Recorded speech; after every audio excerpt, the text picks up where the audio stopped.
ஓட்டு எனக்கு எதுக்கு வச்சுக்க, நீ எவனுக்கோ போடு. நான் பேசுறது புரிஞ்சா போடு. இல்ல நீ வச்சு என்னதுக்கு நீ என்ன அவன் பிடிச்ச கொண்டு. மற்றவனுக்கு தேர்தல் வெற்றி வழக்கமான ஒன்று. எங்கள் வெற்றி வரலாற்றின் புரட்சி, மாபெரும் மாறுதல், சரித்திர சாதனை.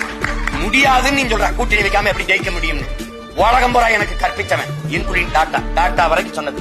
என்ன சொல்லுங்க, எது முடியாதுன்னு சொல்றானோ அதை நீ முடிச்சு காட்டுவது, அதுக்கு பிறகு சாதனை. நான் தனிச்சு நின்று வெள்ளனால மட்டும் காலம் எடுக்கும், அவ்வளவுதான். அது முடியாது, உங்களால முடியாதுன்னு சொல்லுங்க, ஒதுங்க. யாராலும் முடியாதுன்னு சொல்லாது. எவராலும் முடியாததை என்னால் முடியும், எங்களால் முடியும் சொல்றது பேர் தான் சாதனை. அதை விட்டு யாராலும் முடியாது, யாராலும் முடியாது அவங்க போய் நின்று புலம்பிக்கிட்டு, நான் இல்லைன்னா என் பிள்ளை செய்வான், இன்னொருத்த தருவான், என் முன்னோர்கள் கத்திட்டு போனா நான் வருவேன், நான் நினைச்சு விட்டு போனா வந்து நிக்கிறேன்ல. 15 வருஷமா எத்தனை பேரம் பேசிருப்பான், எத்தனை ஆயிரம் கோடி பேரம் பேசிருப்பான், எத்தனை சீட்டு எவ்வளவு பதவியாசம் கத்திருப்பான்.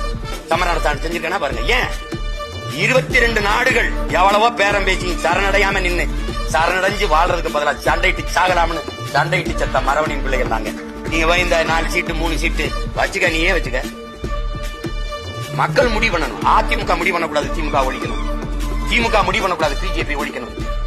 மக்கள் முடிவு பண்ணணும். அதுக்கு என்ன பண்ணணும், மக்களுக்கு கற்பிக்க.